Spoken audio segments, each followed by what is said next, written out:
Friends, आज हम एक बहुत ही क्यूट कॉमेडी स्टोरी एक्सप्लेन करने वाले हैं, क्योंकि इसमें हमारी फीमेल कोई और नहीं बल्कि एक छोटी सी परी है। वो इतनी क्यूट है कि आप पूरा ड्रामा देखने के लिए मजबूर हो जाओगे। भले वो अभी बोल नहीं सकती, पर वो कैसे बिना बोले सबको अपनी छोटी छोटी उंगलियों में नचाएगी। ये जानने के लिए तो आपको पूरा ड्रामा को लास्ट तक देखना होगा, क्योंकि वो सबसे रिचेस्ट फैमिली की लिटिल प्रिंसेस जो बन गई है, सब उसे बिल्कुल ट्रेजर की तरह पाल करेंगे। एंड माई क्यूटी पाइस, आप सबको हमारी तरफ से happy new year. I hope आप सबकी इस साल सारी विशेष कंप्लीट हो जाए। तो चलो फिर इस नए साल के साथ एक बिल्कुल यूनिक और न्यू स्टोरी को स्टार्ट करते हैं। स्टोरी की स्टार्टिंग में हम एक बेबी गर्ल को देखते हैं जो अभी अभी बॉर्न हुई थी। तभी चुपके से एक नर्स आकर उसके हाथ पे दूसरा टैग बांध देती है। वो बेबी सोचती है, ये मैं क्या हूँ? मैं एक नॉवल वर्ल्ड में आ गई और रिच फैमिली की बेटी बन गई जिसे बचपन में एक्सचेंज कर देंगे। अरे नहीं, और जल्दी से रोने लग जाती है। कितनी मुश्किल से तो मैं एक बिलियनियर फैमिली में पैदा हुई हूँ। अभी तो मैंने अपनी लग्जरी लाइफ के मजे भी नहीं लिए, बट उसके रोने के बावजूद भी नर्स उठा के लेके चलने लगी थी। उसी टाइम पे बेबी के मॉम डैड मिस्टर जी और किंग आ रहे होते हैं। बेबी सोचती है, मेरे बायोलॉजिकल मॉम डैड, तुम लोग किस करना बंद करो, अपनी बेटी पे भी ध्यान दे दो जिसका किडनैप हो रहा है। मिस्टर जी और किंग हैरान थे, इधर उधर देखने लगते हैं। किंग कहती, मुझे एक आवाज आई। मिस्टर जी कहता, मुझे भी सुनाई थी। बेबी सोचती है, इधर उधर देखना बंद करो, तुम्हारी प्यारी बेटी को ये बुरी नर्स उठा के लेके जा रही है। मिस्टर जी कहता है, ये तो हमारी बेटी की आवाज है, यानी हम उसके मन की बातें सुन सकते हैं। बेबी कहती है, अभी लोग बेबी को एक्सचेंज करके डीएनए टेस्ट करवाएंगे और फेक बेबी बोल देंगे। मम्मी खुद को प्रूफ नहीं कर पाएंगी और रिवर में जंप कर देंगी। वो माँ सबसे बड़ी विलन है, हम फैमिली को अलग करना चाहती है। मिस्टर जी और किंग दोनों के होश उड़ गए थे। मिस्टर जी भागकर जाकर उस नर्स का रास्ता घेर लेता है कि तुम मेरी बेबी को कहाँ लेके जा रही हो। बेबी सोचती है, फाइनली डैडी ने मुझको देख लिया। किंग भी अपना बच्चा मांगने लगती है तो नर्स कहती है, ये तुम्हारा बच्चा नहीं है, ये तो किसी और का है। मॉम कहती है, अच्छा मुझे इसका टैग दिखाना। बेबी सोचती है, इस टैग में क्या ही देखना, इसने पहले एक्सचेंज कर दिया है। किंग कहती है, मेरी बेबी के बट पे बर्थमार्क है, मैं देख के पहचान लूंगी। नर्स कहती है, इसके कोई भी बर्थमार्क नहीं है, मैं इसके पेरेंट्स को देके आ रही हूँ। पर मिस्टर जी उससे बेबी को छीन लेता है और एकदम से कपड़े खोल के बेबी के बट पे बर्थमार्क देख लेता है। बेबी सोचती है, पर मैं तो गर्ल हूँ ना, ऐसे पब्लिक में खुलेआम मेरी बट दिखाना क्या सच में सही है? मिस्टर जी कहता है, ये मेरी बेबी गर्ल है। नर्स बहाने बनाती है, सॉरी मैं बेबी को नहला के लेके आ रही थी ना, तो गलती से गलत वाला उठा लिया। बेबी सोचती है, ये जानबूझ के झूठ बोल रही है। मिस्टर जी का, तुम मानोगी नहीं ना, तो मैं सिस्टम चेक करूंगा। तो नर्स पैरों में गिर जाती है कि मुझे ये सब माओ ने पैसे देके करने को बोला था कि मैं तुम्हारा बच्चा बदल दूं। मिस्टर जी सोचता है, इसके पीछे सच में माओ का हाथ है, यानी कि बेबी सही बोल रही थी। नर्स छोड़ने को बोल रही थी, बट वो कहता, पुलिस आ रही है, उससे बात करना। और दोनों बेबी को अंदर ले आते हैं। मिस्टर जी कहता, मुझे यकीन नहीं हो रहा, इस माओ का तो किसी और के साथ बच्चा था, तो फिर हमारे पीछे क्यों पड़ी है? बेबी सोचती है, माँ के बच्चे का बाप जेल में है, इसलिए उसकी नजर तुम पे है। डैडी, तुम्हें किसने कहा था इतना रिच और बुद्धू बनने को? तो मिस्टर जी कहता है, मैंने सुना था डॉटर्स बहुत कंफर्टिंग और स्वीट होती है, तो फिर मेरी बेटी की छोटी सी चोंच इतनी जहरीली क्यों है? बेबी सोचती है, वो माँ बहुत चालाक है, मुझे अपने बच्चे के साथ एक्सचेंज करके मुझे गुंडों को भेज देगी और खुद उसका बच्चा ऐश की लाइफ जिएगा। मिस्टर जी को गुस्सा चाहता है, उसकी इतनी हिम्मत। किंग कहती है, अच्छा हमें टाइम पे पता चल गया। मिस्टर जी कहता है, हमें अपनी बेबी का थैंक यू करना चाहिए। बेबी सोचती है, मेरे मम्मी डैडी कितने अच्छे हैं, मुझसे कितना प्यार करते हैं, जब तक मैं हूँ तो इस ट्रेजिक एंडिंग को होने नहीं दूंगी। किंग कहती है, बेबी तुम बहुत डर गई होगी ना, लो चलो मिल्क पी लो। तो बेबी मिल्क पीती सोचती है, मैं पास्ट लाइफ में बहुत ही फेमस फॉर्चून मास्टर थी किंग, और आज मैं मम्मी की गोदी में पड़ी हुई दूध पी रही हूँ। मिस्टर जी और किंग दोनों हैरान थे, फॉर्चून मास्टर? फिर उन दोनों को याद आता है जब मिस्टर जी प्रेग्नेंट किंग को लेके जा रहा था, तो एक ताओइस्ट ने आकर उनका रास्ता घेर लिया और किंग की बेली को चारों तरफ से देख के उसे झुक के ग्रीट करता है कि मास्टर सच में इस दुनिया में आने वाले हैं, फाइनली दुनिया बच जाएगी। तब तो ये दोनों कंफ्यूज थे, पर अब इन्हें थोड़ा थोड़ा समझ आ रहा होता है कि हमारी बेटी सच में फॉर्चून मास्टर की रिकार्नेशन है। मिस्टर जी सोचता है, हमारी बेटी ने इतना बड़ा इश्यू तो मिनटों में सॉल्व कर लिया, ये सच में बहुत लकी है। तभी उसे तियान का कॉल आता है कि ग्रैंडपा को पता चल गया है किन तुम्हारे साथ हॉस्पिटल में है और वो बंदे लेकर आ रहे हैं। तो मिस्टर जी कहता है, किन जल्दी यहाँ से चलते हैं। किन कहते, तुम्हारे फैमिली वाले मुझे कभी नहीं एक्सेप्ट करेंगे, इवन बेबी होने के बाद भी बाहर निकाल रहे हैं। मिस्टर जी कहते, तुम चिंता मत करो, मैं तुमसे कभी अलग नहीं होऊंगा, ज्यादा से ज्यादा क्या होगा, मैं फैमिली से रिश्ता तोड़ दूंगा। बेबी सोचती है, वो तियान एक नंबर की छूटा है। मिस्टर जी सोचता है, पर तियान मेरा कजिन है, वो छूट के बोलेगा। बेबी सोचती है, डैडी को पता नहीं है कि तियान उस माओ के साथ मिला हुआ है। उस माओ ने फैमिली फ्रेंडशिप का फायदा उठाकर डैडी की फैमिली को मम्मी के बारे में उल्टे सीधे कान भर दिए। तब भी सिर्फ मेरे ग्रैंडपा मेरे पेरेंट्स के साथ है। जब डैडी ने न्यू बिजनेस स्टार्ट किया था, ग्रेट ग्रैंडपा ने सीक्रेटली उनकी हेल्प की थी। तो वो दोनों सोचते हैं, बेबी ने अब तक जो भी बोला है सब सच निकला। किन कहती है, क्यों ना रुक के ग्रैंडपा का वेट करते हैं। बेबी सोचती है, अरे वाह, यानी मुझे सब प्यार करेंगे। इतने वहाँ ग्रैंडपा गुस्से से आने लगते हैं कि नालायक कहेंगे। तो मिस्टर जी किन के आगे आके उसको प्रोटेक्ट करने लगा था कि आप मुझे किन से अलग नहीं कर सकते। ग्रैंडपा कहते हैं, मैं तुझ पे गुस्सा करूंगा, बेबी होने के बाद भी किन को अभी तक घर नहीं लेके आया। तुझमें बिल्कुल भी रिस्पॉन्सिबिलिटी नाम की चीज नहीं है। अगर तूने घर लाने से मना किया तुझे मारूंगा। मिस्टर जी हैरान होता है। किन सोचती यानी बेबी सही बोल रही थी। ग्रैंडपा को तो हमारे रिलेशनशिप से कोई प्रॉब्लम नहीं है। मिस्टर जी कहता है मैं किन को आज रात ही ले आऊंगा। ग्रैंडपा अपनी हैट उतार कर उसको पकड़ा देते हैं। वो ब्लेजर उतारने लगा था पर ग्रैंडपा उसे मार के साइड कर देते हैं और बेबी को देखने लग गए थे। वाओ कितनी क्यूट है ये। देखा बेबी मुझे देख के हेलो कर रही है। मिस्टर जी कहता है ग्रैंडपा मेरी बेबी तो मेरी तरह स्मार्ट होगी ना। पर ग्रैंडपा उसको इग्नोर करके किन से कहते हैं तुमने हमारी फैमिली की 5 जनरेशन में फर्स्ट बेबी गर्ल को जन्म दिया है। हमारी फैमिली बहुत बड़ा एहसान है। बताओ तुम्हें क्या चाहिए। वो कहती नहीं ग्रैंडपा मुझे तो कुछ भी नहीं चाहिए। आपने हम दोनों के रिश्ते को एक्सेप्ट कर लिया वही बहुत बड़ी बात है। पर ग्रैंडपा अपना ब्लैक कार्ड निकाल के देने लगते हैं। किस नालायक की गलती है पहले तो बताया नहीं है वरना तो मैं शॉपिंग करके आता कुछ गोल्ड वोल्ड बाय कर लाता। पर कोई नहीं बाद में दे दूंगा। अभी फिलहाल तुम क्रेडिट कार्ड रख लो। वो लेने से मना कर रही थी। तो कहते हैं मुझे पता है तुम्हें पैसों की इतनी इंपॉर्टेंस नहीं है पर मैं तो अपनी स्वीट बेबी को दे रहा हूँ। ज्यादा नहीं सिर्फ 10 मिलियन है। बेबी सोचती क्या कहा 10 मिलियन। मम्मी अगर आपने मना किया ना तो मैं भी सबके सामने रो दूंगी। किन ले लेती है कि मैं बेबी के लिए संभाल के रखूंगी। बेबी सोचती मम्मी कोई नहीं अगर आप भी यूज कर लोगी तो आप तो मेरी सबसे प्यारी मम्मी हो।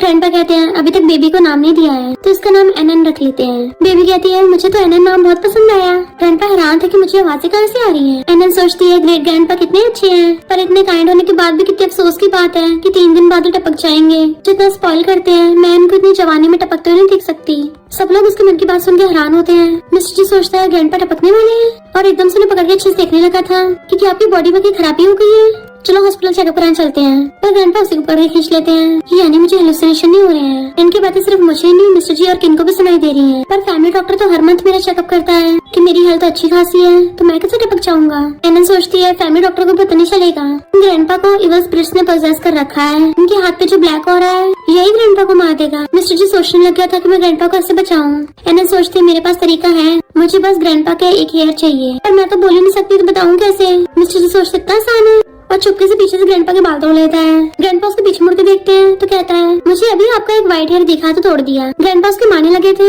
कि मेरे सर पे तो सारे व्हाइट हेयर ही हैं। वो चालाकी से किन को हेयर पकड़ा देता है और किन एनन के हाथ में। ग्रैंडपा सोचते हैं इस नालायक से तो झूठ बोलना भी नहीं आता। वो तो अच्छा हुआ मुझे अपनी एनन की आवाज सुनाई देती है वरना तुम इसको बहुत मारता।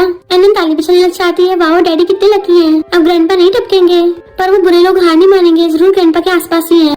फिर से ग्रैंडपा को हर्ट करेंगे। मिस्टर जी पूछता है अब कुछ दिन पहले कहीं गए थे। ग्रैंडपा कहते कहीं भी नहीं घर पे था। माँ मुझसे मिलने आई थी। एनन सोचती है ये सब उस घटिया माँ ने किया है। उसे पता है ग्रैंडपा फैमिली के लिए बहुत इंपॉर्टेंट है इसलिए इनको मारना चाहती है। मिस्टर जी कहते ग्रैंडपा आप उस माँ से केयरफुल रहना। वो अभी किसी और के हाथ हमारी एनन को एक्सचेंज करवा रही थी। ग्रैंडपा हैरान थे। एनन सोचती है पता नहीं मैं बेबी क्यों वरना अभी के अभी उस माँ को ठिकाना लगा देती। ग्रैंडपा गुस्सा चाहता है मेरी लिटिल प्रिंसेस को मुझसे दूर कर रही थी और किसी को उसे अरेस्ट करने के लिए भेजते हैं। एनन ताली बजाने लगती है पर सोचती है वो नमूनी माँ पकड़ी नहीं जाएगी क्योंकि अंदर का धोखेबाज उसको पहले टिप दे देगा। मिस्टर जी कहता है क्यों ना उस नमूनी को महंगे हाथ पकड़े। ग्रैंडपा कहते पर ये तो एनन के लिए डेंजरस हो सकता है अगर उसको चोट लग गई तो। वो कहते चिंता मत करो मैं ऐसा होने नहीं दूंगा और फिर वो लोग नाटक करते हैं। एनन सोचती है गंदी स्मेल आ रही है पक्का वो माओ आ गई है। मिस्टर जी वहीं पे छुप के देख रहा था। माँ को अंदर जाते देख वो ग्रैंडपा और बॉडीगार्ड्स को अंदर चलने का इशारा करता है। इधर माँ को देख किन चिल्लाती है कि तुम ही आगे कर रही हो। माँ कहती जितना मर्जी चिल्ला ले मैंने पूरा फ्लोर खाली करवा दिया है कोई तुझे बचाने नहीं आएगा। पहले तो मैं सिर्फ तेरे बेबी को चुराने वाली थी अब टूट गई है तो तुझे भी टपका देती हूँ। उसको गलत बनने लगी थी तभी मिस्टर जी अपने बॉडीगार्ड्स लेके आ जाता है। इनको बचा लिया था। माँ के होश उड़ जाते हैं तो कहता है मैं इतना बेवकूफ नहीं तुम्हें दोबारा ये सब घटिया हरकतें करने दूंगा। और उसके इशारे पे बॉडीगार्ड्स अंदर आकर पकड़ने वाले थे पर माँ बेबी को उठा लेती है कि अगर कुछ किया तो मेरा बच्चा जाएगा अपनी जान से। मिस्टर जी कहता है तुम्हें तो इंसानियत भी नहीं है। एनन सोचती है अभी मैं बच्ची हूँ मुझसे फाइट कर रही है जब मैं बड़ी होगी ना हिम्मत है तो तब मेरे साथ 1 to 1 फाइट करना। मैं तो अपनी पावर से तुझे अपनी चीची से बुड़वा दूंगी। किन कहती है मेरी बेटी ने क्या बिगाड़ा है। माँ कहती जब मेरा बच्चा पैदा हुआ था उसका डैड जेल में चला गया। एनन सोचती है बड़ी बेवकूफ है इसके हस्बैंड ने गलती की है तो जेल तो जाएगा ही ना मैंने थोड़ी ना बोला था उसको करने को। मिस्टर जी कहता है तो मेरे बच्चे पे इल्जाम क्यों लगा रही हो। माँ कहती है जब मेरे बच्चे का फ्यूचर अच्छा नहीं है तो तुम्हारा बच्चा कैसे खुश रह सकता है। मिस्टर जी बॉडीगार्ड से उसे पकड़ने को बोलता है तो माँ गुस्से से बेबी को नीचे फेंक देती है और खुश होने लगी थी बट वो तुम डरने के बजाय स्माइल करते हैं तो हैरान होती है तुम लोग बिल्कुल भी सैड क्यों नहीं हो। मिस्टर जी कहता है मैं तुझे दोबारा अपने बच्चे को थोड़ी ना हर्ट करने दूंगा। वो खोल के देखती है तो वो बेबी ने बल्कि एक डॉल थी तो पूछते तुम्हारा बच्चा कहाँ है। ग्रैंडपा कहता है ऑफ कोर्स यहाँ पे है और वो एनन को लेके आते हैं। उनको पकड़ा दिया था कि अब तो सीधे जेल जाएगी। वो कहती है बुड्ढे ज्यादा उछल मत तुम्हें एनर्जी की वजह से तो जल्दी टपकने वाला है तो तुम्हारे छह नाम मेरे हाथों में है तो जल्दी से फैमिली की सारी प्रॉपर्टी मेरे नाम कर दे क्योंकि ग्रैंडपा के ऊपर जो इवल स्पिरिट है उसे सिर्फ फॉर्चून मास्टर ठीक कर सकता है जो कि कई सालों से इस दुनिया में नहीं आया तो मेरे अलावा तुम्हें कोई नहीं बचा पाएगा। मिस्टर जी और किन स्माइल कर रहे थे और ग्रैंडपा को अपना हाथ दिखाते हैं माओ को होश उड़ जाते हैं कि वो ब्लैक औरा कैसे गायब हो गया। एनन क्लैपिंग करने लग जाती है क्योंकि फॉर्चून मास्टर तो यहीं पे है। ग्रैंडपा सोचते हैं एनन सच में हमारी लकी स्टार है। तो मिस्टर जी बॉडीगार्ड्स को बुलाता है कि इसको पुलिस के हवाले करवा देना। बॉडीगार्ड उसे पकड़ के चलने लगे थे। माँ कहती मैं तुम्हारी चाइल्डहुड फ्रेंड हूँ, प्लीज मुझे बस इस बार माफ कर दो। एनन सोचती है अरे नहीं, डैडी फिर से इससे बेवकूफ न बन जाए। मिस्टर जी सोचता है मेरी बेटी मेरी इतनी बेइज्जती क्यों करती है। ग्रैंडपा कहते हैं तुम लोग जल्दी मेंशन में जाना। तो वो खुश होने लग जाती है कि अब से मैं लग्जरी मेंशन में रहूंगी, मखमल से बेड से रोज उठूंगी। अरे नहीं, पर वो नमूना त्यान अभी भी उसी फैमिली में है। वो मेरे डैडी से बहुत नफरत करता है, पक्का मुझ पर अटैक करेगा।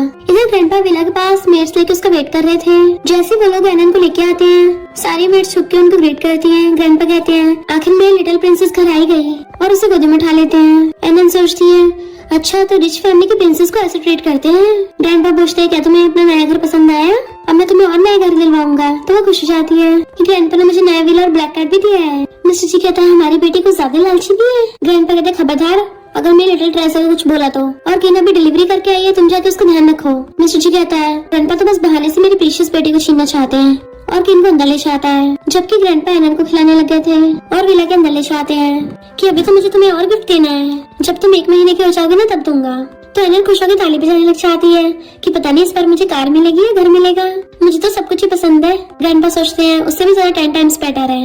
इतने में तियाना चाहता है ये तो मिस्टर जी का बेबी है ना, लाओ मुझे मैं सब गोदी में उठा लूं। एनन रोने लग जाती है कि पक्का मुझसे बदला लेने आया है। ग्रैंडपा मुझे इस गंदे को मत देना, ये मुझे टपका देगा।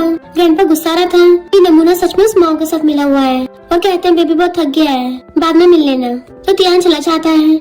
एनन सोचती है वाह ग्रैंडपा कितने अच्छे हैं, मुझे समझ गए, ये तो बिल्कुल मेरे गॉड ही है। ग्रैंडपा कहते हैं चिंता मत करो, मैं किसी को तुम्हें हर्ट नहीं करने दूंगा। एनन कहती है मैं भी किसी को आपको हर्ट नहीं करने दूंगी। तो ग्रैंडपा हंसने लगते हैं। इधर तियान बाहर के सोचता है ये बुढ़ा तो मुझे देख के हमेशा हंसता था, आज पहली बार मुंह बना के मुझे बाहर निकाल दिया, पक्का मिस्टर जी ने मेरे खिलाफ कान भरे होंगे। कोई नहीं, ये बुढ़ा वैसे भी ज्यादा दिन जी नहीं पाएगा, और फैमिली की सारी प्रॉपर्टी मेरी होगी। कुछ टाइम ऐसे बीत जाता है, पर ग्रैंडपा कुछ नहीं हुआ था, इसलिए चिढ़ की वजह से तियान जानबूझ के मिस्टर जी के डैड को कॉल पर बता देता है कांग्रेचुलेशन आप तो ग्रैंडपा बन गए। डैड हैरान थे ये क्या बोल रहे हो। तो कहता है आपको पता नहीं है मिस्टर जी और किन का बच्चा ऑलरेडी आधा मंथ का हो गया है। डैड गुस्से में होते हैं कि उसने उसी लड़की के साथ बच्चा कर लिया, पहले बेबी फिर शादी, और गुस्से से ग्रैंडपा कॉल करते हैं। ग्रैंडपा आपने हमें बेबी के बारे में क्यों नहीं बताया, आपको पता है हमें मिस्टर जी की और किन की शादी मंजूर नहीं है। ग्रैंडपा कहते नहीं मंजूर तो जाओ यहाँ से, मैं अपनी ग्रेट ग्रैंड डॉटर को खुद ही पाल लूंगा। डैड कहते क्या कहा ग्रेट ग्रैंड डॉटर, और खुश हो जाती है कि किन ने बेबी गर्ल को जन्म दिया है। कहीं आप जानबूझ के नाटक तो नहीं कर रहे ताकि मैं बेबी को एक्सेप्ट कर लूं।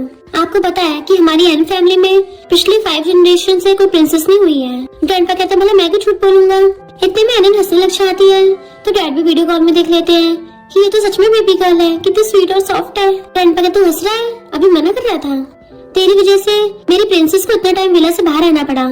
तो डैड कहते हैं मैं अपनी गलती मानता हूँ और अभी प्रिंसेस से मिलने आ रहा हूँ। डैड को हंसता फोन काटता देख मामा चाहती हैं और पूछती हैं क्या हो गया। तो डैड बताते हैं कि किन ने मिस्टर जी की बेबी को जन्म दिया है।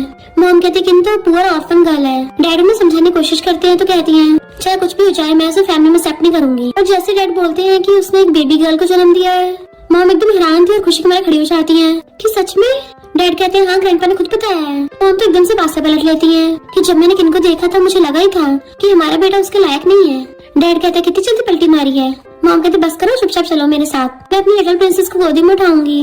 डैड कहते अच्छा अभी तो बोल रही थी कि मैं विंडो से कूद जाऊंगी पर उससे नहीं मिलूंगी। मॉम कहती है पहले तो मुझे पता नहीं था ना, अब तो पता है।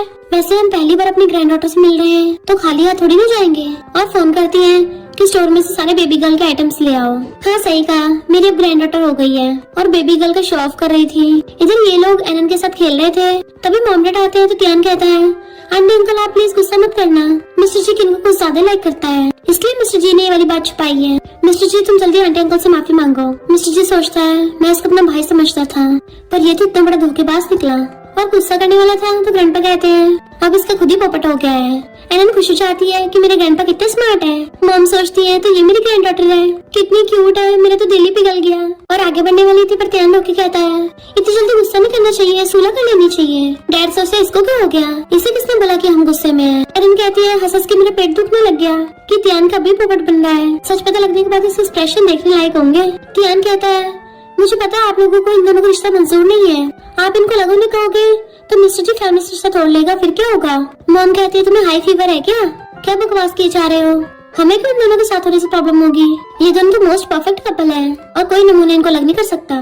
तियान धीरे से कहता है, आंटी पर तुम तो किनको हेट करती थी ना? मॉम कहती है पहले मैं अंधी थी पर अब तो मैं इनको पूरा सपोर्ट करती हूँ और जिसे भी इससे प्रॉब्लम होगी मैं उसको थपड़ा मार दूंगी। तियान को डरा देती है। डैड कहता है अगर ये दोनों साथ नहीं होते तो हमें प्रिंसेस कैसे मिलती? तियान का पूरा प्लान चौपट हो जाता है और वो दोनों से साइड में फेंक के अपनी लिटिल प्रिंसेस के पास आते हैं कि लिटिल प्रिंसेस हम तुम्हारे लिए गोल्ड लेके आए हैं। एनन सोचती वाओ गोल्ड से तो मेरी आंखें चमचम आ गई और मुंह में से लार गिर रही है। मॉम हैरान होती है कि मुझे आवाजें कहाँ से आ रही हैं? बेबी तुम्हें क्या पसंद है? ग्रैंडमा तुम्हें वही दिला देगी। एनन कहती है मुझे तो मनी पसंद है। तो मॉम हैरान होती है यानी कि मुझे प्रिंसेस की मन की बातें सुनाई दे रही है और किसी को सुनाई नहीं दे रही। कहीं मैं गॉड तो नहीं हूँ? सिर्फ मैं ही अपने ग्रैंड डॉटर को अच्छे समझ सकती हूँ। एनन मेरे दिल में नंबर 1 पे है और मेरा हस्बैंड और मेरा बेटा 2nd नंबर पे आएंगे और कहते हैं जल्दी से बड़ी हो जाओ फिर तुम्हारी ग्रैंडमा तुम्हारा पूरा रूम ही गोल्ड ज्वेलरी से भर देगी, वो भी बहुत सारे रूम। एनन खुश हो जाती है कि अरे वाह मेरी तो लॉटरी लग गई। डैड कहते हैं और मैं तुम्हें लग्जरी कार्स दूंगा। तो वो खुश हो जाती है। ग्रैंडपा आप तो मम्मी डैडी को लाइक नहीं करते तो मैं नहीं ले सकती। मॉम डैड किन से कहते हैं हम पहले के लिए माफी मांगते हैं और उसके आगे झुकने लगे थे तो किन कहते हैं आपकी गलती नहीं है, आप तो अपने बेटे के लिए बेस्ट चाहती थी। मॉम कहती मैं सच में अंधी थी जितनी बेस्ट डॉटर इन लॉ को नहीं पहचान पाई। एनन खुश होती है ग्रैंडपा ग्रैंडमा में मॉम के साथ मिसअंडरस्टैंडिंग क्लियर हो गई यानी अब हमारी सारी फैमिली साथ में रह सकती है और साथ में मैं भी मालूम वाल हो गई। सारी फैमिली को साथ में खुश देख के तियान की बहुत बुरी वाली चल रही थी कि इन लोगों को तो मिस्टर जी को बाहर निकाल देना चाहिए था। मिस्टर जी कहता है तियान तेरे तो थैंक यू करना चाहिए, अगर तू पेरेंट्स को नहीं बताता तो फिर किनके साथ मिसअंडरस्टैंडिंग क्लियर भी नहीं होती। एनन सोचती है डैडी ने तो कमाल ही कर दिया, इस नमूने के जले पे नमक छिड़क दिया। ग्रैंडपा कहते हैं तियान तूने मेरी फैमिली के लिए कितना कुछ किया है तो अब मैं तुझे रिवॉर्ड दूंगा। मैं तुझे कंपनी से 2 हफ्ते की छुट्टी देता हूँ, जाके मजे कर। अब कंपनी को मिस्टर जी संभालेगा। एनन सोचती है अरे वाह मेरे ग्रैंडपा तो और भी ज्यादा रूथलेस है, गिफ्ट के नाम पर इसे कंपनी की पावर छीन ली। तियान मजबूरी में मुंह बनाता थैंक यू करता है। एनन सोचती है अभी सिर्फ कंपनी से निकाला है फिर घर से निकाल देंगे। तियान गुस्से से आता है कि इस बुढ़े को शक तो नहीं हो गया पर कोई नहीं मैं अपने मास्टर को ढूंढ के इसको टपकवा दूंगा। एनन सोचती है ये तियान ऐसे इस मामले को चलने नहीं देगा, अब ये पूरी फैमिली को खत्म करने का मौका ढूंढेगा। ग्रैंडपा मॉम डैड से कहते हैं मुझे तुम्हें कुछ बताना है, हमारी फैमिली में एक चोर है। मिस्टर जी बताता है कि मैंने इसके बारे में इन्वेस्टिगेशन किया है, ये बहुत टाइम से सीक्रेटली हमारी कंपनी के शेयर बाय कर रहा है, इवन ये हमारे दुश्मनों से भी मिल गया है। डैड कहते हैं इसको तो हमने पाला था, हमें धोखा दे रहा है। मॉम कहती है तभी हमें बुलाया था ताकि हमें लड़ाई हो जाए। ग्रैंडपा कहते हैं जब तक वो बाहर है तब तक हमारा जो भी उसके पास है हम वापस ले लेंगे।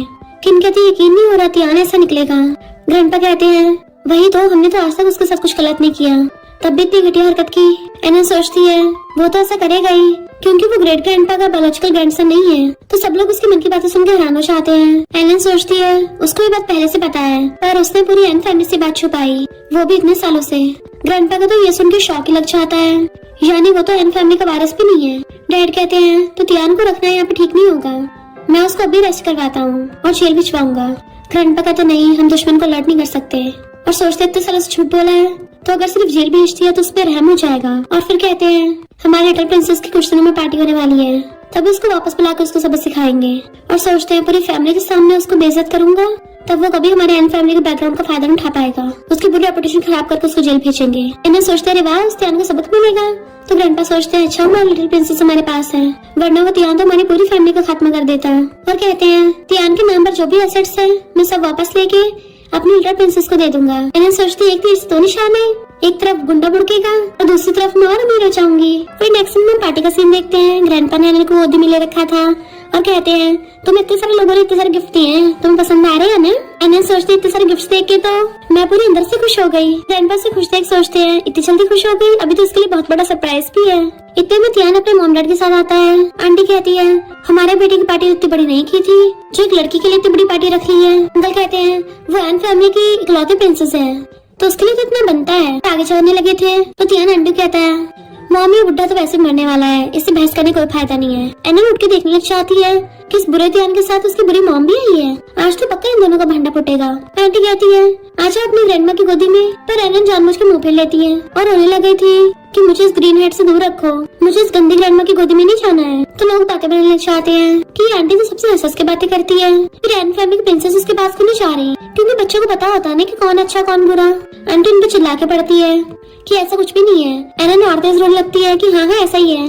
तियान जानबूझ के बात डाल देता है कि मॉम पहली बार इससे मिल रही है ना इसलिए स्ट्रेंजर को देख के रो पड़ी होगी, पर हम इसके लिए गिफ्ट लेके आए हैं। तो मॉम उसको साइड में ले जाके आती है इस छोटे से बच्चे की हिम्मत तो देखो, सबके सामने मेरी बेइज्जती कर दी। तियान कहता है वो एक बच्ची है, हमारा क्या ही बिगाड़ लेगी।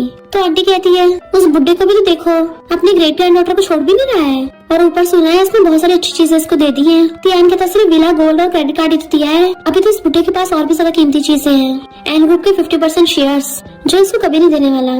तभी ग्रैंडपा जिन्होंने एन को गोदी में ले रखा था उसके मॉम डैड को पकड़ा देते हैं और फिर सबके सामने अनाउंस करते हैं कि एन फैमिली की लिटिल प्रिंसेस पूरे 1 मंथ की हो गई है, इसलिए मैं उसको गिफ्ट के तौर पर एन कंपनी के 50% शेयर्स दे रहा हूँ।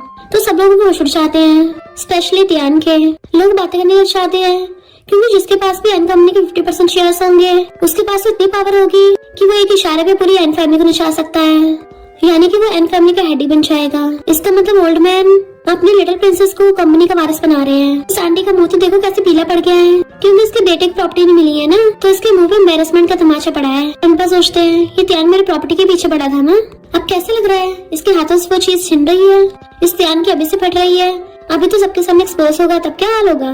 तो तियान गुस्से से किसी को कॉल करता है। मिस्टर जी कहता है ग्रैंडपा आपने अचानक से 50% शेयर्स मेरी बेटी को दे दिए। ग्रैंडपा कहते तो मेरा बस चले तो मैं तेरे और तेरे डैड के शेयर्स लेके भी अपनी लिटिल प्रिंसेस को दे दूं। किन कहती है पर एनन तो अभी बहुत छोटी है। ग्रैंडपा कहते मुझे पता है, मैं तो बस एनन के लिए रास्ता साफ कर रहा हूँ। लिटिल प्रिंसेस कहते मैं अपने ग्रेट ग्रैंडपा का गिफ्ट पसंद आया।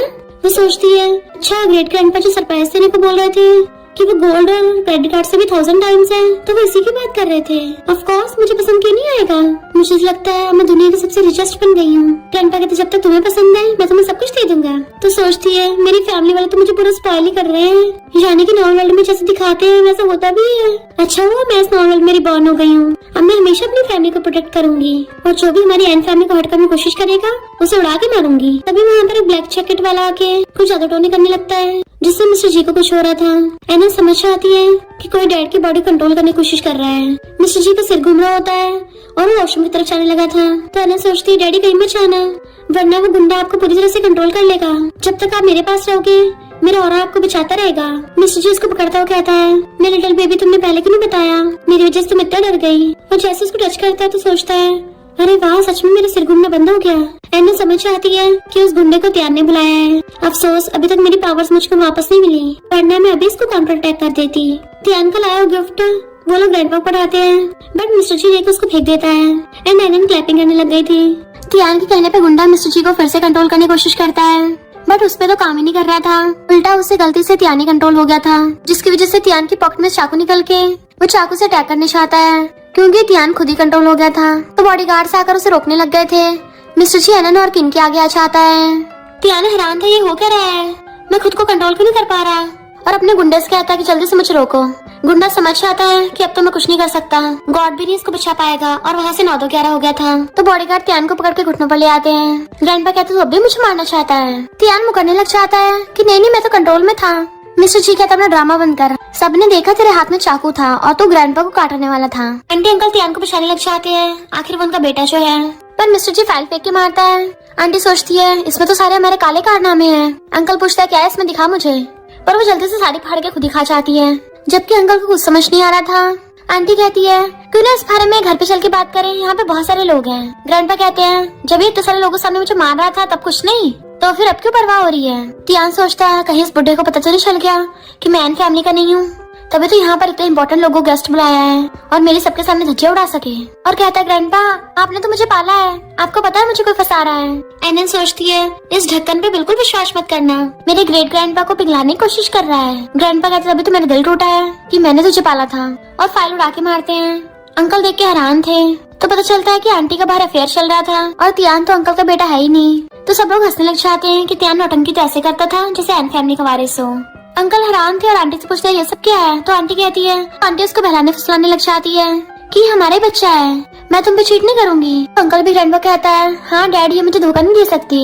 एनन सोचती है थर्ड ग्रैंडपा तुम्हें बिल्कुल भी लोगों की पहचान नहीं है, ये ग्रीन टी तुम्हें ग्रीन हैट ही नहीं बल्कि पूरा ग्रीन ग्रासलैंड पहना रही है।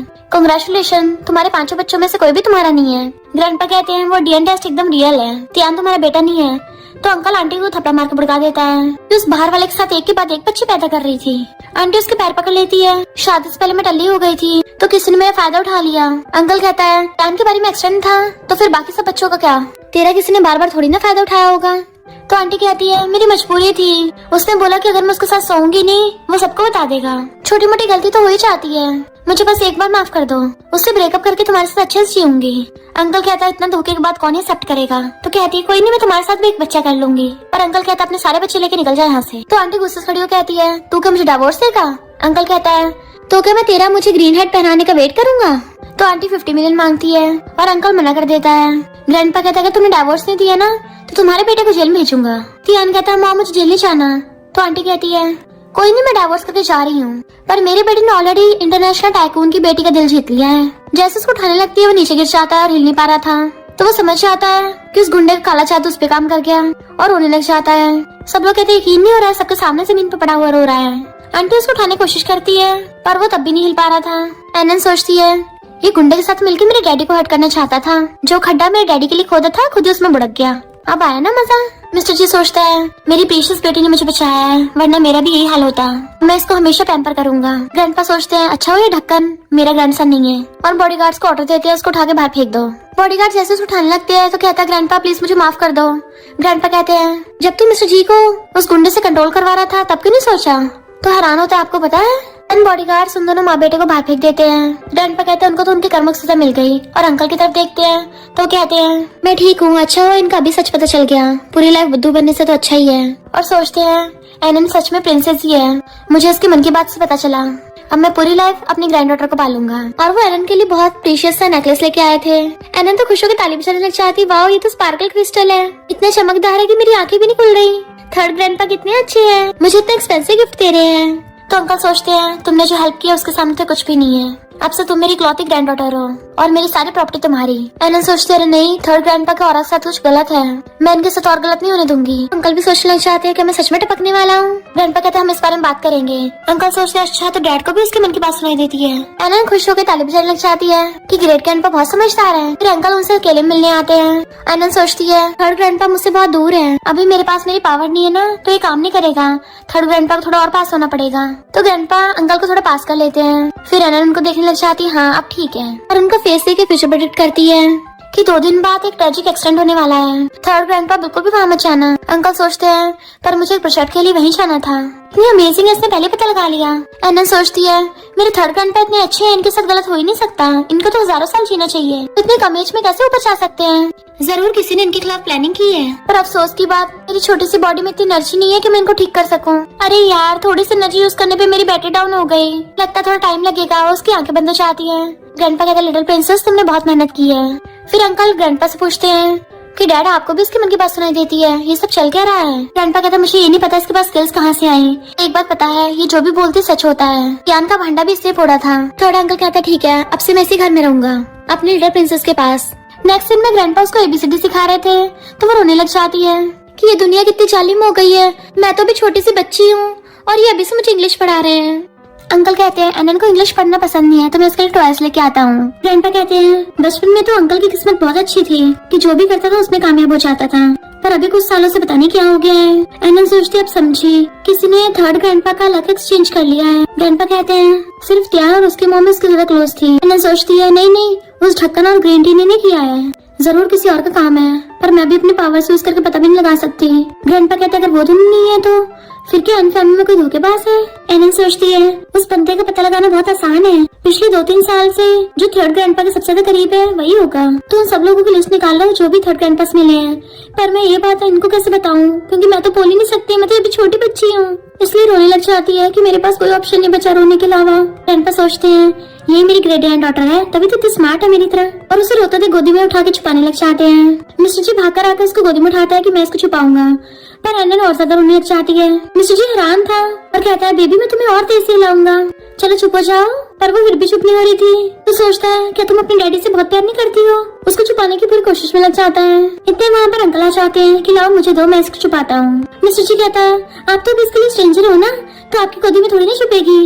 एनन सोचती है डैडी की बात मत सुनो, थर्ड ग्रैंडपा आप मुझे गोदी में उठा लो। अंकल मिस्टर जी से उसे ले लेते हैं और वो सच में रोना बंद कर देती है। बेचारे मिस्टर जी का तो पोपटी हो गया था कि मैं तो इसका डैडी हूँ ना, मुझे प्यार करना चाहिए। फिर जब एनन सो रही थी तो ग्रैंडपा अंकल को बताते हैं कि एनन ने बताया किसी ने तुम्हारा लक एक्सचेंज कर लिया, और उससे पूछने लग जाते तुम्हें किसी पे शक है? अंकल कहते हैं जब से मेरी किस्मत खराब हुई है तब से जाओ उसको हर डील मिल जाती है जो भी वो करता है, इवन सबसे मुश्किल वाली डील भी। ग्रैंडपा कहते हैं जाओ वो तो पुराने ड्राइवर का बेटा है ना, तो अंकल कहता हाँ वो मेरी एज का ही था, हम दोनों साथ में पढ़ते थे। पर वो ऐसा नहीं कर सकता क्योंकि उसने तो मेरी जान बचाई थी एक बार। ग्रैंडपा का जरूरी नहीं इंसान जैसे शक्ल से दिखता है वैसे दिल से भी हो। पता करो जिया इतने सालों से क्या कर रहा है। अंकल कॉल कर पूछते हैं और कहते हैं बात सच निकली, जिया तो अब काफी ज्यादा रिच हो गया है, तो पक्का कुछ कर पड़ा है। ग्रैंडपा कहते उसको यहीं पे बुलाओ, हम एनन से कंफर्म करवाएंगे। एनन सो रही थी, उसी टाइम पे वहाँ पे जिया चाहता है। अंकल उसको बहाने से एनन के पास बैठा देते हैं। एनन उठ जाती है, इतना स्ट्रॉन्ग ब्लैक हो रहा, इसने लक एक्सचेंज करने के लिए थर्ड ग्रैंडपा का ब्लड यूज किया है। तो अंकल हैरान होते हैं, मैं तो इसको अपना दोस्त समझता था, इसने फिर भी धोखा दिया। एनन सोचती है बेचारे थर्ड ग्रैंडपा, इनको सिर्फ एक लड़की ने नहीं बल्कि इनके दोस्त ने भी धोखा दे दिया। पर मैं थर्ड ग्रैंडपा को बताऊं कैसे? जिया उसके पालने पे झांक के कहता है ये मिस्टर जी की बेटी है ना, काफी क्यूट है। एनन सोचती है तुम्हें किसने बोला मेरी तारीफ करने को, दूर हटो मुझसे। और रोने लग जाती है कि ग्रैंडपा मुझे इंसान पसंद नहीं है। तो जिया कहता है लगता है मेरे फेस पे जो स्कार है ना उससे डर गई होगी। अंकल सोचते हैं अगर ये मुझे हर्ट करना चाहता फिर उसने मेरे लिए चाकू को खाया था। तो एनन सोचती है जानबूझ के थर्ड ग्रैंडपा को स्कार का निशान दिखा के ग्रैंडपा को गिल्टी फील कराना चाहता है। ग्रैंडपा को क्या पता चाकू वाले गुंडे को भी इसने भेजा था। तो अंकल को गुस्सा चाहता है। जो सोचता है बहुत टाइम से यहाँ बैठा रखा है और वहाँ जाने लगा था। मैं सोचती थर्ड ग्रैंडपा को जाने मत देना, इसके गले में जो पेंडेंट है ना जल्दी से वापस ले लो, तभी आपको आपका लक वापस मिलेगा। तो अंकल बहाने से उससे ले लेते हैं कि मुझे तुम्हारा पेंडेंट कुछ ज्यादा पसंद आ गया है, तो मैं सेम ऐसे बनवाऊंगा, तुम्हें कुछ दिन बाद वापस कर दूंगा और बदले में बहुत सारे पैसे भी दूंगा। पैसों का नाम सुनते वो देके चला जाता है। एनन खुश होती है, अरे वाह थर्ड ग्रैंडपा ने इसे ले भी लिया, बट मैं इसको पकड़ू कैसे, मेरे छोटे छोटे चबी हाथों से तो कुछ भी नहीं होगा। अंकल के हाथों से गलती से वो गिर जाता है तो पेंडेंट टूट गया था और उसमें तलिस्मान निकलता है। एनन सोचती है तलिस्मान को चला दो, ये बहुत गंदा है। वो कहते हैं ये टूटा है, उसको पता नहीं चलना चाहिए, इसलिए मैं ऐसा सेम न्यू बनवा दूंगा। और अपने बंदे को न्यू बनवाने भेज देते हैं सेम वैसा ही। तो कहती है अरे वाह ग्रैंडपा तो जीनियस है, यानी अब मैं शांति से सो सकती हूँ, मेरी छोटी सी बॉडी एकदम थक जाती है। तो उसको सुला देते हैं। थर्ड अंकल ने सेम वैसे पेंडेंट बनवा लिया था तो वो बड़ा खुश होती है कि फाइनली मैंने अपने थर्ड ग्रैंडपा को बचा लिया। अंकल कॉल करके जिया को बुला लेते हैं उसका पेंडेंट वापस करने के लिए, जबकि जिया खुश हो रहा था कि आज तो मैं इसको एक्सीडेंट में टपका ही दूंगा। पर उसके होश उड़ जाते हैं क्योंकि थर्ड अंकल को तो कुछ हुआ ही नहीं था और थर्ड अंकल जिया को वहीं पे एक्सपोज कर देते हैं। वो गुस्से में आके चाकू मारने लगा था पर उल्टा उसके लग जाता है। उसे वहीं छोड़ के चले गए थे तो जिया वहीं निपट जाता है।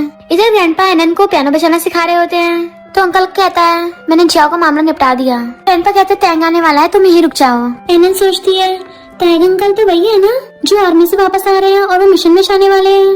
वो मिशन तो बहुत ज्यादा डेंजरस है कि वो अपनी लेग ही खो देंगे, उन्हें जाने से रोकना पड़ेगा। फिर नेक्स्ट सीन में जैसे मेडक बताती है कि यंग मास्टर तैंग आ गए हैं तो एनन सोचती है अरे वाह मैंने सुना है कि तैंग अंकल बहुत ज्यादा हैंडसम है।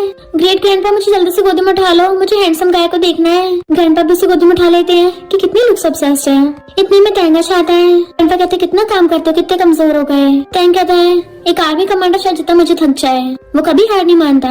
एनन सोचती रही वाह अंकल तैंग सिर्फ हैंडसम ही नहीं है बल्कि बहुत ज्यादा स्ट्रॉन्ग भी है। तैंग हैरान था कितनी स्वीट और बच्चों वाली वॉइस कहाँ से आ रही है, जरूर किसी बेबी की होगी। एनन सोचती है अंकल उन सारे बच्चों को बचाना चाहते हैं जिन्हें ट्रैफिकर्स ने पकड़ रखा है, पर ट्रैफिकर्स हमेशा रात के टाइम ही आते हैं। तैंग हैरान होता है, सोचता है अंकल तो मुझे सिर्फ एनन ही बुला सकती है और इस सीक्रेट ऑपरेशन के बारे में इसको कैसे पता, मैंने तो अपनी फैमिली तक को नहीं बताया। एनन सोचती है अंकल तैंग मुझे पता है वो ट्रैफिकर्स कहाँ छुपे हुए हैं, तो कुछ तो बताओ कहाँ है। वो सोचती है अंकल तैंग तो एक्साइटेड क्यों हो रहे हैं। ग्रैंडपा उसको धीरे से कहते हैं अभी एनन छोटी है, तुम इतने बड़े और स्ट्रॉन्ग उसको डरा दोगे। तो वो सोचता है इसका मतलब मुझे इसके मन की बात सुनाई दे रही है और कहता है मैं तो बस लिटिल प्रिंसेस को देखने वाला था।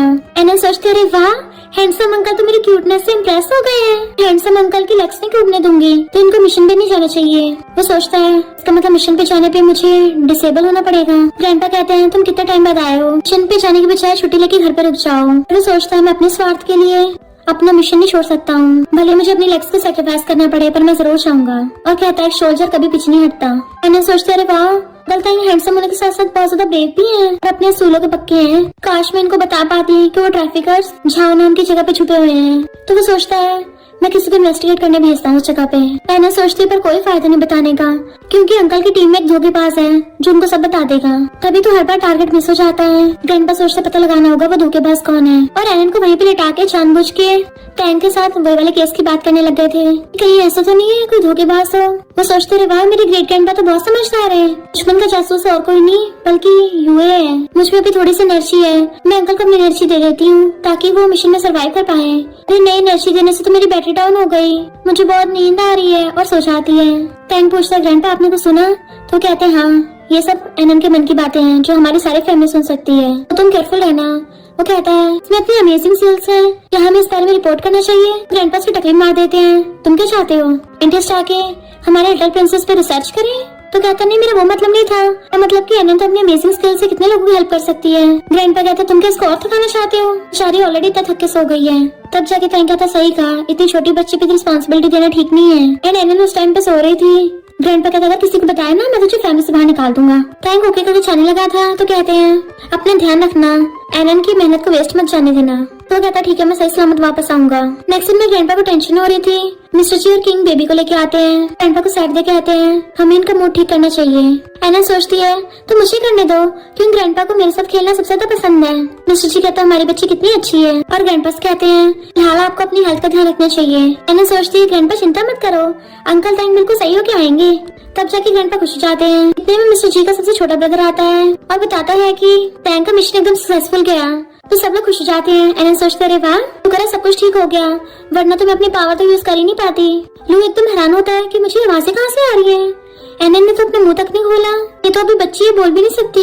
और फिर ग्रैंडपा और बाकी सबके एक्सप्रेशन देख के समझ जाता है, यानी सबको उसकी मन की बातें सुनाई देती हैं। बताता है कि मैं तुम्हारा लिटिल अंकल हूँ। एनन सोचती है एक और अंकल? ग्रैंडपा सही बोल रहे थे, ये फैमिली पिछली 5 पुश्तों से सिर्फ लड़कों से भरी हुई है।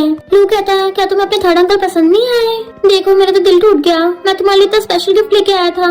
और खोल के दिखाता है कि तुम अब भी मुझे लाइक नहीं करोगी, फिर तो तुम्हें मेरा दिया गिफ्ट भी पसंद नहीं आएगा। चलो ठीक है, इसको वापस ले जाता हूँ। एनन सोचती है अरे नहीं नहीं, इतना ब्यूटीफुल डायमंड मुझे क्यों पसंद नहीं आएगा, ये तो मेरा फेवरेट है। लिटिल अंकल तुम मुझे बहुत पसंद आए हो, अब जल्दी से दे दो मुझको।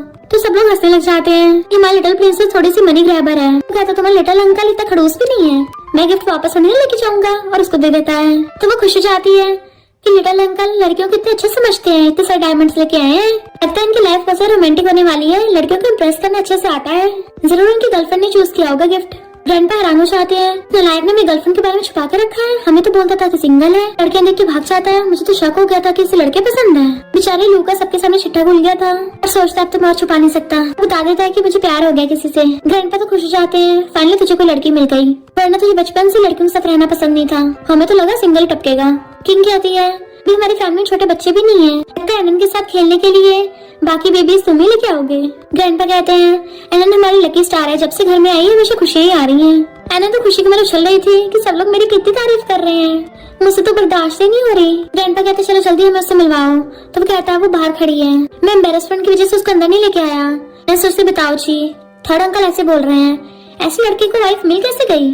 तभी ग्रैंडपा उसको टकली मार देते हैं, नालायक कहीं के, तुझे डर नहीं है कि तेरी वाइफ तुझे छोड़ के भाग जाएगी? अब जल्दी से उसको अंदर लेके आ। तो वो लिलियन को अंदर लेके आता है। एनन सोचती है मुझे भी दिखाओ। तो किंग जल्दी से उसका फेस उसकी तरफ कर लेती है। तो एनन सोचती है वाओ ये तो बहुत ब्यूटीफुल है, ये कोई इंसान नहीं है। तो लू हैरान हो जाता है, लिलियन कोई इंसान नहीं है तो फिर क्या भूत है? पर मुझे तो इसका बॉडी टेम्परेचर फील होता है, इसकी तो शैडो भी है, इसके तो पैर भी उल्टे नहीं है। तो एनन सोचती है अरे बुद्धू, इसकी बॉडी तो ह्यूमन की है, क्योंकि इसके अंदर 1000 साल पुरानी मॉन्स्टर की आत्मा है। वो एकदम से हंस लेता है। लिलियन पूछती क्या हो गया? तो सोचता है मैंने कुछ ज्यादा फास्ट एक्शन कर दिया, और बहाना मारता कुछ नहीं, मुझे मच्छर ने काट लिया था। ग्रैंडपा सोचता कितना नालायक है, इसे तो बहाना बनाना भी नहीं आता। और मिस्टर जी के मार के आते हैं, इसने कल विंडो खुली छोड़ दी थी ना, इसलिए मच्छर अंदर आ गए, मेरे भी काट लेते हैं। मिस्टर जी वैस लाइक पर मुझे भी तोड़ा, फैमिली को बचाने के लिए मुझे करना ही होगा। और कहता है ग्रैंडपा मुझसे गलती हो गई। मैंने सोचती थर्ड अंकल की बॉडी बहुत प्योर है ना, जो कि 1000 साल पुरानी मॉन्स्टर के लिए टॉनिक है, तभी तो हमेशा अंकल से चिपटी रहती है।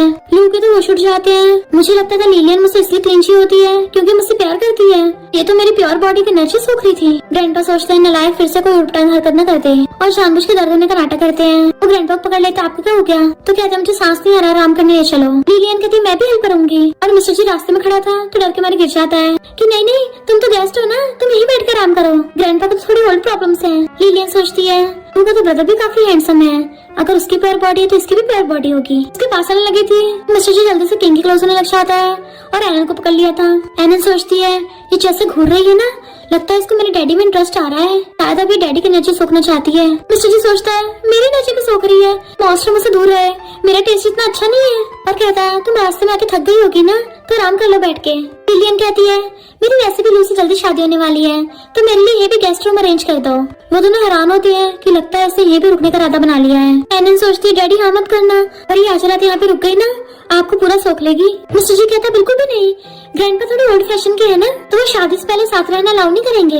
लिलियन सोचती है मैं तो उसके रचे सोखने वाली थी, पर कोई नहीं, लू से शादी की बात कर लूंगी, तब तक वेट कर लेती हूँ, और चली जाती है। बेचारे मिस्टर जी की तो अभी तक लक्स काम रही थी, तो फिर वो भी उन दोनों से बात करने आता है। ग्रैंडपा कहता वो लड़की सच में भूत नहीं है, उससे ब्रेकअप कर लो। वो कहता हजारों साल पुरानी मॉन्स्टर, ये सुनने में कितना अजीब लगता है। ग्रैंडपा कहता तुम्हें यकीन नहीं हो रहा, जाओ उसके पास, फिर हम लोग को तुम्हारी बॉडी उठा के लेके आनी पड़ेगी। अगर तुम दोबारा से यहाँ पे लेके आए तो पूरी फैमिली खतरे में आ जाएगी। वो मुंह लटका के चला जाता है। मिस्टर जी कहता है इसको देख के लगता नहीं सुधरेगा, तो ग्रैंडपा कहते हैं एनन के पास इस प्रॉब्लम का सोल्यूशन होगा। और फिर मिस्टर जी और ग्रैंडपा जानबूझ के एनन को वहाँ पे लाके उसके सामने नाटक करने लग गए थे कि मैं तो खुश था कि लू की उससे शादी हो रही है, पर जब भी मैं उस लिलियन को देखता हूँ मुझे कुछ अजीब से लगने लगता है। एनन सोचती है ग्रैंडपा मेरे साथ कुछ ज्यादा टाइम रह गया है ना, इसलिए इनके पांचों सेंसेस मेरी तरह फास्ट हो गए हैं। ग्रैंडपा आप सही बोल रहे हो, उस लड़की में गोलमाल है। मिस्टर जी सोचता है पूरी बात एक बार में नहीं बोल रही है, मेरी बेटी मेरी तरह ही नखरेबाज है, और खुद भी ड्रामा करने लग जाता है।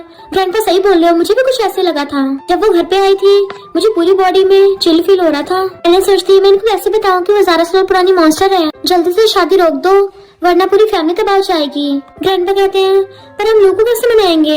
एनन सोचती बहुत आसान है, मेरे पास अभी थोड़ी पावर है, हम रात में उसको डरा सकते हैं। इधर लू बैठा सोचता है जब से मैंने उसके बारे में सुना है मुझे अजीब फील भी हो रहा है, ज्यादा ओवरथिंक मत करो, चुपचाप सो जाओ। जैसे सोने लगता है तभी अचानक से कुछ होता है और उसकी आईज खुलती है, तो वहाँ पे लिलियन बैठी थी और कहती है तुम मुझे अकेले क्यों छोड़ के आए, तुम तो मुझसे बहुत प्यार करते हो ना, मुझसे शादी करोगे। उसको आकर कहता है सॉरी मुझे माफ कर दो, मुझे तुम पे शक नहीं करना चाहिए था। वो कहती चलो अभी शादी कर लेते हैं। वो कहता अभी तो रात हो रही है। तो कहती मुझे नहीं पता, मुझे अभी तुझसे शादी करनी है, और फिर शादी के बाद तेरी फैमिली की वेल्थ का फायदा उठाऊंगी, तुम सबके नीचे सोख लूंगी। और उसे चिपटने लग जाती है। वो डर के मैंने अपने नाइटमेयर में चिल्लाने लग गया था कि मैं कभी किसी के साथ रिलेशनशिप में नहीं होऊंगा, कोई मेरे पास मत आना। जबकि ग्रैंडपा और मिस्टर जी कान लगा सुन रहे थे। ग्रैंडपा कहते हैं अब ये दोबारा उसका लड़की के पास नहीं जाएगा। नेक्स्ट डे ग्रैंडपा एनन को खिला रहे थे, तभी लूट के आता है। ग्रैंडपा कहता है तुम क्या रात भर बैंक लूटने गए थे जो इतने बड़े बड़े डाक सर्किल हो रहे हैं। लू कहता है मैं और लिलियन अच्छा मैच नहीं है, मेरा से कोई लेना नहीं है। तभी लू को उसका कॉल आता तो डर जाता है कि यही तो मैं बस उठाना नहीं चाहता। एनन सोचते अगर ब्रेकअप करना भी है ना थोड़ा टाइम लो, वरना वो लिलियन भड़क जाएगी। तो लू भी जरा डरता उठाता है। वो कहती है मुझे पिकअप करने नहीं आ रहे, मैंने तुम्हारे फेवरेट कपड़े पहने हैं। सोचता है मुझे पसंद भी आई तो कौन, इजिप्टियन मम्मी, 1000 साल पुरानी मम्मी तो होती है। और बहाना बना देता है कि ग्रैंडपा की तबीयत खराब है, कुछ दिन आ नहीं पाऊंगा। ग्रैंडपा हंसते हैं कि अभी इसको डर लग रहा है। ग्रैंडपा कुछ काम था, लोग खुश जाता है मैं पूरा दिन घर पे एनन को खिलाऊंगा, इसने मेरी जान बचाई थी। फिर नेक्स्ट दिन में वो एनन को खिला रहा होता है। इतने में मेड आके कहती है कि लिलियन आई है। वो डर जाता है कि इसको बोल दो जाके मैं यहाँ पे नहीं हूँ।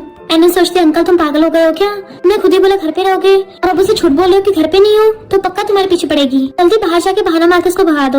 तो लू उसको उठा लेता है। तो कहती है अरे मुझे क्यों अचानक से गोदी में उठा लिया। लू सोचता है मेरे अकेले की मॉन्स्टर को फेस करने की हिम्मत नहीं हो रही, तुम भी मेरे साथ चलो। तो बाहर आती देख लिलियन चिपटने वाली थी, पर उसके हाथ में एनन होती है तो वो दूर हट जाती है। लू हैरान होता है कि यानी एनन से डरती है। लिलियन कहती है मैं तुम्हें बहुत मिस कर रही थी।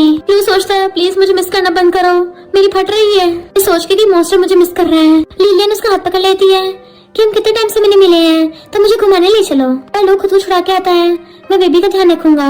बट वो मॉन्स्टर उसको अपनी आंखों से हिप्नोटाइज करने लगती है। लू भी उसकी बातों में आकर उसके साथ जाने वाला था, तभी एनन उसकी लात मार देती है, जिससे वो उसके भ्रम में नहीं फंसता और वो बहाना मार के अंदर भाग जाता है। तो लिलियन हैरान थी, पहले तो मेरे जादू काम करता था इस पे, अब क्यों नहीं कर रहा।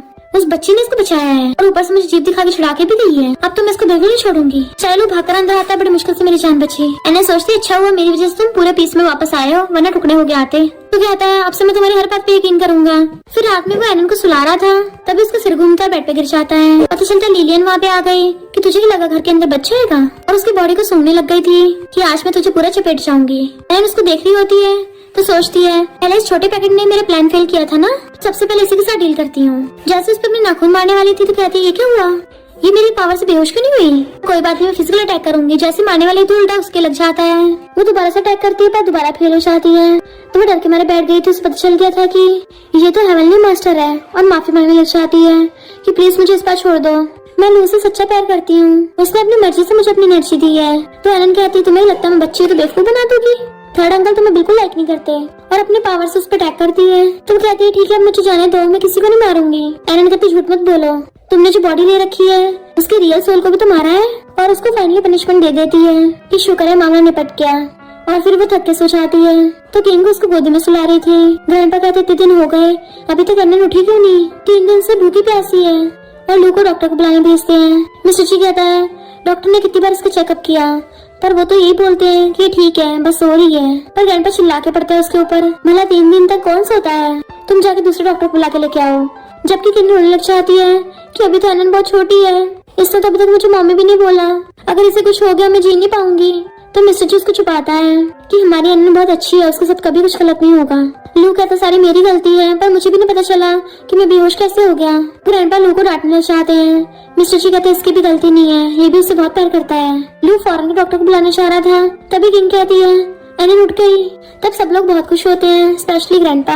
एरन सोचती है सब लोग मुझे ऐसे घेर के क्यों देख रहे हैं। मिस्टर जी कहते तुम 3 दिन तक नहीं उठी थी। तो सोचती है मुझे तो लगा मैं बस थोड़ा टाइम के लिए बेहोश हुई हूँ। अरे बाप रे 3 दिन निकल गए, मुझे अपने पावर्स वापस पाने में थोड़ा टाइम लग गया। अरे एवरीवन सबको मेरी इतनी चिंता हुई, मम्मी डैडी रो मत, मैं एकदम ठीक हो गई हूँ। किन कहती है मम्मी तो बस ये चाहती तुम हमेशा ठीक रहो। तो एरन कहती है मम्मी आई लव यू, पर मुझे कुछ अजीब सा लग रहा है। मम्मी के हाथ में जो ब्रेसलेट है इसमें कुछ गड़बड़ है, इसे ज्यादा टाइम पहनने से जो इंसान पहनता है उसकी एनर्जी पूरी खत्म हो जाती है और उसकी जान चली जाती है। मिस्टर जी सोचता है तभी तो किन का चेहरा कुछ दिनों से पीला पड़ रहा था, पर मुझे लगा एरन का दिन रात ध्यान रखने से वो थोड़ी थक गई है। बट रियल में तो ये सब ब्रेसलेट की वजह से हो रहा है, और अगर मम्मी मुझे ब्रेसलेट देंगी तो मैं उनको बचा सकती हूँ। तो मिस्टर जी कहता है लगता है एरन को हमारा ब्रेसलेट बहुत पसंद आ गया है, किन तुम उसे खेलने के लिए दे दो। उसके हाथ से निकाल के मिस्टर जी एरन को दे देता है। ग्रैंडपा पूछते हैं ये तो हमारी फैमिली का नहीं लगता, तुम्हें किसने दिया। एरन कहती है मेरी बड़ी सिस्टर ने दिया है, मेरी आंटी की बेटी ने। एरन सोचती है तो क्या आंटी मम्मी को हर्ट करना चाहती है। फिर नेक्स्ट सीन में किन मिस्टर जी को बोल रही थी कि मुझे नहीं लगता वो ऐसा करेगी क्योंकि हम दोनों साथ में ऑर्फन हुए थे। मिस्टर जी कहता है हो सकता है कोई गलतफहमी हो गई हो, उसने जो ब्रेसलेट बाय किया हो वो पहले से ही खराब हो। वो कहती सही कहा, ऐसे हम ग्रैंडपा के सामने उसको इनोसेंट प्रूफ कर देंगे। फिर वो एरन को लेके अपनी सिस्टर से मिलने आती है तो वो उसे फिर से ब्रेसलेट देने लगी थी। किन सोचती है मेरी सिस्टर कभी मेरा बुरा नहीं चाहेगी तो अच्छी है।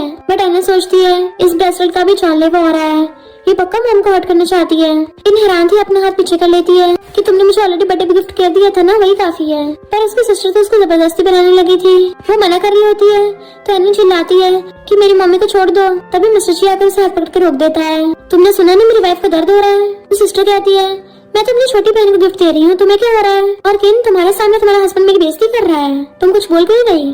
मिस्टर जी कहता है क्योंकि तुम मेरी वाइफ को हर्ट करना चाहती हो, तुमने इस ब्रेसलेट के साथ कुछ गड़बड़ की है। तो एरन क्लैपिंग करने लग जाती है, वाओ डैडी तो बड़े स्मार्ट निकले, मैं फालतू में इनको बुद्धू समझती थी। किन कहती तुमने ऐसा क्यों किया, मैं तुम्हारी सिस्टर हूँ। तो कहती कौन तुम्हारी सिस्टर बनना चाहता है, तुम्हारी वजह से मुझे भी बेकार लाइफ जीनी पड़ी, मैं तो सोचती थी तुम उसी टाइम टपक जाती। किन रोने लग जाती है तो कहती तुम्हें रोते देख मुझे बड़ा अच्छा लगता है। मिस्टर जी कहते साइको कहीं की, मैं तुम्हें छोड़ूंगा नहीं। तो कहती है तुम मेरा कुछ नहीं बिगाड़ सकते, मेरे हस्बैंड ने एन ग्रुप के साथ कॉन्ट्रैक्ट साइन किया है। जैसे उसका हस्बैंड आता है शिकायत करने लग जाती है, इसने मुझे बुली किया है, इसको सबक सिखाओ। बट वो तो उल्टा उसी को थप्पड़ मारता है। तुम्हें पता भी सामने कौन खड़े हैं, यही एन ग्रुप के प्रेसिडेंट है और तुम्हारी वजह से इसने मेरी कंपनी को बैंकरप्ट कर दिया। तो कहता है प्रेसिडेंट प्लीज मुझे माफ कर दीजिए, मैं इसको डिवोर्स दे रहा हूँ, मेरी कंपनी के साथ कुछ मत करिए। तो वो गुस्से से पागल हो जाती है कि तुम मुझे छोड़ोगे और ब्रेसलेट फेंक के तोड़ देती है। पर तभी अचानक से उसे कुछ होने लगा था तो नीचे गिर जाती है। उसे हर जगह बॉडी में कुछ अजीब फील हो रहा था तो उसका हस्बैंड उसे पकड़ के ले जाता है। एरन सोचते अच्छा हुआ मॉम डैडी को कुछ नहीं हुआ और सिस्टर को इसकी गलती की सजा मिल गई। जो जादू मम्मी पे करने वाली थी वो उस पे उल्टा पड़ गया। मिस्टर जी किन को छुपाता है। एरन कहती है मम्मी रो मत, आपके पास अभी भी मैं और डैडी है और पूरी एन फैमिली है। तो किन भी स्माइल करती है। एरन सोचती है अरे वाह अब तो पूरी फैमिली साथ और सब सही है, तो हम सब हमेशा साथ रहेंगे, खुश रहेंगे, मजे करेंगे। मिस्टर जी कहता हाँ अब हम हमेशा साथ में खुश रहेंगे और दोनों एक दूसरे को हक कर लेते हैं। एरन भी बड़ा खुश हो रही थी। फिर क्या वो सब लोग साथ में खुश रहने लगते हैं। और इसी के साथ इस स्टोरी का एंड हो जाता है। अगर आपको ये स्टोरी पसंद आई हो तो लाइक शेयर और कमेंट करते जाना। तो बस थोड़ा सा इंतजार करना, फिर मिलेंगे न्यू स्टोरी में।